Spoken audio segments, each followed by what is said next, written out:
AP మంత్రి అనిత మాట్లాడుతున్నారు. Live చూద్దాం. రౌడీయిజం చేసే వాళ్ళని అరికడుతున్నాం. ఫ్యాక్షనిజాన్ని కూడా గౌరవ ముఖ్యమంత్రి గారు ఏ రకంగా అణిచివేశారో మీ అందరికీ తెలుసు. ముఠా తగాదాలని కూడా ఏ రకంగా అణిచివేశారో తెలుసు. మతాల మధ్య విద్వేషాలు రెచ్చగొట్టి కర్ఫ్యూలు విధించే పరిస్థితి నుంచి కూడా ఎక్కడా కూడా మత విద్వేషాలు లేకుండా చేసిన ఘనత కూడా గౌరవ ముఖ్యమంత్రి చంద్రబాబు నాయుడు గారిది. అటువంటి పరిస్థితి నుంచి ఈ రోజు పరిస్థితి ఏందిరా అంటే వాళ్ళెవరు ఈరోజు రోడ్ల మీదకి వచ్చి ఉన్మాదుల్లా వ్యవహరించే పరిస్థితి కనిపించట్లే. కేవలం రాజకీయ ముసుగులో రాజకీయాన్ని అడ్డం పెట్టుకొని రౌడీయిజం చేస్తూ రౌడీయిజం చేయిస్తూ ఈరోజు ప్రజలను భయభ్రాంతులకు గురిచేసి రాష్ట్ర అభివృద్ధికి ఆటంకం కలిగించడానికి ఒక కుట్ర పన్నే విధంగా ఈరోజు మనం కనిపిస్తుంది.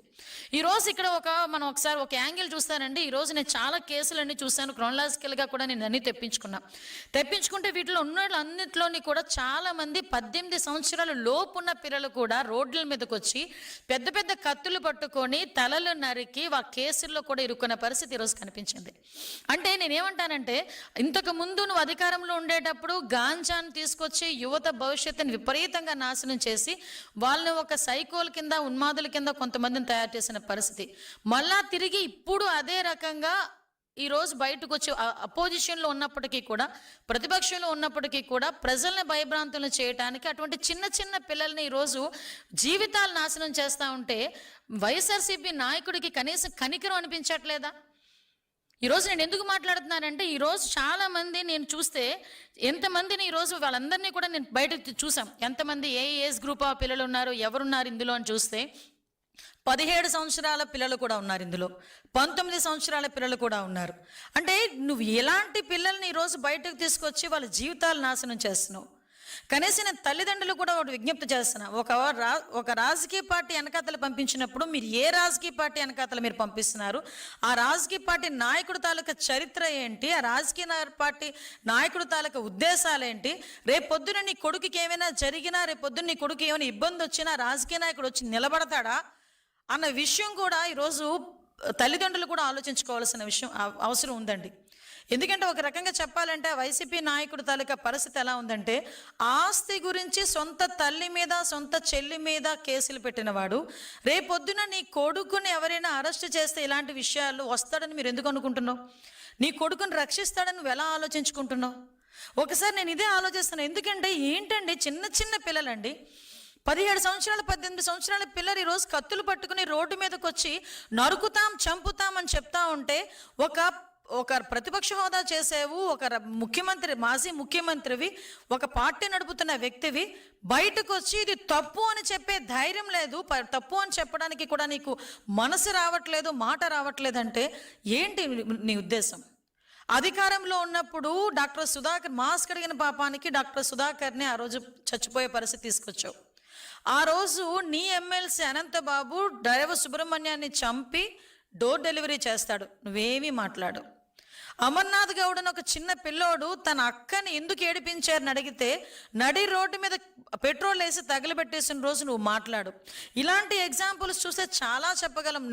నువ్వు అధికారంలో ఉన్నప్పుడు చేసిన అఘాయిత్యాలు మళ్ళా తిరిగి 11 సీట్లకి ప్రజలు ఇచ్చినా కూడా ఈ రోజుకి కూడా బుద్ధి లేకుండా కనీసం మార్పు లేకుండా తిరిగి ఇంకొక రకమైన ఉన్మాదానికి తీసుకొచ్చి యువతని బలి చేసే పరిస్థితి ఈరోజు తీసుకొస్తున్నావంటే అసలు నేను ఒకటే చెప్తున్నా, అసలు నువ్వు మనిషివేనా అని అడుగుతున్నా.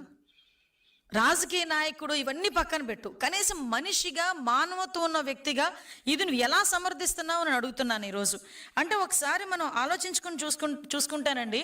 మొన్న రీసెంట్గా చూసాం పీపీపీ విధానంలో మెడికల్ కాలేజీలను కట్టి ఎక్కడా కూడా పేదవాడికి ఆ వైద్యాన్ని దగ్గరికి చేయాలనే ఉద్దేశంతో గౌరవ ముఖ్యమంత్రి గారు ఏర్పాటు చేసి ఈరోజు పీపీ విధానంలో అతను వదిలేసిన మెడికల్ కాలేజీని అన్నింటినీ కూడా కట్టి తిరిగి వాళ్ళకి పేదవాడికి వైద్యం అందించాలని మంచి ఉద్దేశంతో తీసుకొస్తే నువ్వు బయటకు వచ్చి అదే ఎవరైతే టెండర్ వేస్తారో వాళ్ళు నేను అరెస్ట్ చేస్తానని చెప్తున్నావు. అంటే ఏ రకమైన మెసేజ్ ఇస్తున్నావు? అంటే ఇంతకు ముందు కూడా అలాగే బెదిరించావు, ఇప్పుడు బెదిరిస్తూనే ఉన్నావు. అంటే వచ్చేసరికి నేను వస్తాను బెదిరిస్తున్నాను అని చెప్పేసి ఇండికేషన్ ఇస్తే ఈరోజు నిన్ను చూసి భయపడిపోయేవాళ్ళు, నిన్ను చూసి బెదిరిపోయేవాళ్ళు ఆంధ్రప్రదేశ్ రాష్ట్రంలో ఎవరూ లేరు. నేరాల్ని ప్రోత్సహించే పరిస్థితి నీదైతే నేరాలను అరికట్టడానికి ఇక్కడ ఉన్నది CBN. దయచేసి అది గుర్తుపెట్టుకో జగన్మోహన్ రెడ్డి. నీ మనుషుల్ని ఎంతమంది పంపించి ఎన్ని భయభ్రాంతులు గురి చేయాలని చెప్పి నువ్వు చూస్తున్నావో చూసుకో. ఎలా అరికట్టాలో మాకు తెలుసు. అరికట్టడానికి ఎవరిక్కడ ఉన్నారో కూడా నీకు తెలుసు. అది చంద్రబాబు నాయుడు గారు ఉన్నారు ఇక్కడ. ఇష్టానుసారంగా రోడ్ల మీదకి వస్తాం, కత్తులు పట్టుకొని తిరుగుతాం, కొడవళ్ళు పట్టుకొని తిరుగుతాం, రప్పా నరుగుతామని చెప్పి రెచ్చిపోయి రోడ్డు మీదకి వచ్చి ఉన్మాదం చేయడానికి గనక ప్రయత్నం చేసిన ఆ ఆలోచన వచ్చినా ఒక్కసారి గుర్తుపెట్టుకో, ఎవరిని వదిలిపెట్టేది లేదు. ఈ రోజుకి ఈ రకంగా ఫ్లెక్సీల మీద రక్తాభిషేకాలు చేసిన ప్రతి ఒక్కడు రిమాండ్లో ఉన్నాడు. ఈ రోజుకి ఎవరిని కూడా వదిలిపెట్టాం. ప్రతి ఒక్కరిని ప్రజలకి ఎగ్జిబిట్ చేస్తాం. ఇంతకు ముందులాగా ముసుగులేసి బయటకు తీసుకొచ్చే పరిస్థితి కాదు. ఈరోజు ఒక పోక్సోలో చిన్నపిల్ల మీద రేప్ అటెంప్ట్ చేసిన రోడ్డు మీద నడిపించే తీసుకెళ్తాం. నువ్వు కత్తి పట్టుకొని ఉన్మాదం చేయడానికి ప్రయత్నం చేసినా వాడిని కూడా రోడ్డు మీదకి తీసుకెళ్లి రోడ్డు మీద ప్రతి ఒక్కడికి వీడు ఇలాంటోడు, వీడు రౌడీయిజం చేస్తున్నాడు, ఇలాంటి వాడు వల్ల సమాజానికి ముప్పు అని చెప్పి ప్రజలకు చూపించడానికైనా రోడ్డు మీద నడిపించి తీసుకెళ్తాం. అలాగే తీసుకెళ్తున్నాం కూడా. రౌడీ షీటర్ని కూడా ఈరోజు రోడ్డు మీదకి తీసుకొచ్చి మేము నడిపిస్తున్నాం. ఇష్టానుసారంగా చేసుకుంటాము, మాకు నచ్చినట్టు ప్రవర్తిస్తాము, ఎవడో అడ్డొస్తారో చూస్తామని మీరు అనుకుంటే రండి, మేము చూసుకుంటామని మేము కూడా సిద్ధంగానే ఉన్నాం. మా డిపార్ట్మెంట్ కూడా సిద్ధంగానే ఉంది. ఎవడు పడితే వాడు వచ్చి రోడ్ల మీదకి వచ్చి కత్తులు పట్టుకొని తిరుగుతామంటే చూస్తూ ఊరుకోవడానికి ఈరోజు మీరు కాదు, ఇక్కడ ఉన్నది సిబిఐ. మళ్ళీ చెప్తున్నా, ఇక్కడ ఉన్నది చంద్రబాబు నాయుడు గారు. ఎట్టి పరిస్థితుల్లోని లా అండ్ ఆర్డర్ విషయంలో రాజీ పడే ప్రసక్తి లేదు. ఈ రోజుకి కూడా మేము చాలా ధైర్యంగా చెప్తున్నాం, క్రైమ్ రేట్ కూడా 4% మేము తగ్గింది. ఈరోజు మేము చేస్తున్న ప్రతి ఒక పక్క నుంచి అభివృద్ధి, ఒక పక్క నుంచి సంక్షేమం చేస్తూనే లా అండ్ ఆర్డర్ విషయంలోని కూడా ఫర్మ్గా ఉన్నాం. కాబట్టి ఈరోజు ఆంధ్రప్రదేశ్ని చూసి, చంద్రబాబు నాయుడు గారిని చూసి ఈరోజు అనేకమైన పరిశ్రమలు ముందుకు వస్తున్నాయి, పెట్టుబడులు పెట్టడానికి ముందుకు వస్తున్నారు, అనేకమైన ఉద్యోగ అవకాశాలు వస్తున్నాయి, గూగుల్ లాంటి డేటా సెంటర్లు వస్తున్నాయి. ఇవన్నీ వస్తుంటే చూసి ఓర్వలేక నీ రౌడీయిజంతో, నీ రౌడీ మోకలతో ప్రజల్ని భయభ్రాంతులకు గురి చేయడానికి ప్రయత్నం చేస్తే మేము చూస్తూ ఊరుకోవాలా? ఒక్కసారి ప్రజలు కూడా ఆలోచన చేసుకోవాలి. ఇంతకుముందు ఇదే రకంగా ఉన్మాదాలు చేసి అధికారంలోకి వచ్చి బాబాయ్ హత్యను అడ్డం పెట్టుకొని, బాబాయిని హత్య చేయించి దాన్ని అడ్డం పెట్టుకొని అధికారంలోకి వచ్చి ఎంతమంది ప్రాణాలని తీశారో మీకు కూడా తెలుసు, ఎన్ని ఉన్మాదాలు చేశారో మీకు కూడా తెలుసు, ఎంత అవినీతి చేశారో మీకు కూడా తెలుసు.